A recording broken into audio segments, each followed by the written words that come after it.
Assalamualaikum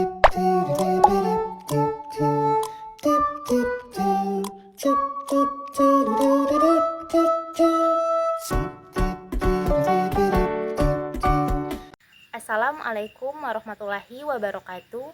Perkenalkan, nama saya Erti Juliarti dari PAI kelas 4A. Baiklah, pada kesempatan kali ini saya akan menjelaskan beberapa penjelasan. Yang pertama yaitu tentang perencanaan pembelajaran Al-Quran Hadis di madrasah beserta contohnya. Yang kedua, bagaimana analisis kompetensi dasar atau KD pada KMA 347 tahun 2022.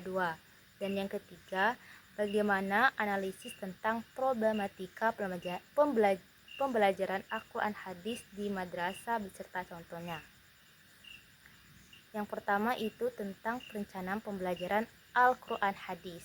Jadi perencanaan itu adalah proses sistematis dalam merancang kegiatan pembelajaran untuk mencapai tujuan pembelajaran.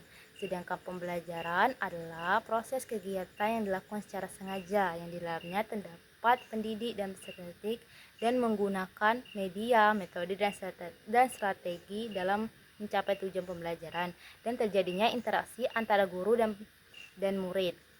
Sedangkan pembelajaran Al-Quran Hadis adalah pembelajaran yang dilakukan secara sadar, terarah, yang berkaitan tentang hukum Islam, yaitu Al-Quran dan Hadis. Jadi dapat disimpulkan bahwa perencanaan pembelajaran Al-Quran Hadis adalah proses sistematis dalam merancang kegiatan pembelajaran Al-Quran Hadis untuk mencapai tujuan pembelajaran yang telah ditetapkan. Ini melibatkan beberapa faktor. Yang pertama itu analisis kebutuhan siswa, yang kedua pemilihan materi, dan yang ketiga metode, yang keempat media, dan yang kelima evaluasi yang sesuai dalam perencanaan pembelajaran. Jadi perencanaan pembelajaran ini berfungsi sebagai pedoman bagi guru dalam mengolah pembelajaran yang efektif dan efisien. Tujuan perencanaan pembelajaran ada 4. Yang pertama itu sebagai panduan guru dalam melaksanakan pembelajaran. Yang kedua, mengarahkan proses pembelajaran agar mencapai tujuan pembelajaran yang telah ditetapkan. Dan yang ketiga, memastikan pembelajaran berjalan secara sistematis, terarah dan terkendali. Dan yang keempat, mengoptimalkan penggunaan media, penggunaan sumber daya dan waktu yang tersedia. Contohnya itu, seorang guru Al-Quran Hadis di Madrasah Sanawiyah atau di MTS akan mengajarkan tentang hukum nun sukun dan tanwin. Yang kedua, bagaimana analisis kompetisi dasar atau KD pada KMA tahun 2022. Jadi KMA 347 tahun 2022 itu mengatur pedoman implementasi kurikulum merdeka pada madrasah, termasuk pada mata pelajaran Al-Quran dan Hadis. Analisis kompetisi dasar atau KD ini pada mata pelajaran ini bertujuan untuk memahami kemampuan yang harus dicapai oleh siswa sesuai dengan karakteristik jenjang pendidikan dan tujuan pembelajaran Al-Quran Hadis di madrasah. Ada contohnya, itu contoh analisis kompetisi dasar kelas 7 MTS sesuai KMA 347 tahun 2022. Contohnya itu kompetisi dasarnya yaitu menganalisis makna surah Al-Hujurat ayat 13 dan hadis yang terkait. Materi pokoknya yaitu makna surah Al-Hujurat ayat 13 tadi itu tentang persaudaraan. Terus kegiatan pembelajarannya itu bisa berupa mengkaji tafsir surah Al-Hujurat ayat 13 tadi dari berbagai sumber, berdiskusi tentang pesan yang terdapat di surah Al-Hujurat ayat 13 tadi dan membuat peta konsep dan presentasi. Penilaiannya itu bisa jadi tes tertulis, penugasan, dan presentasi.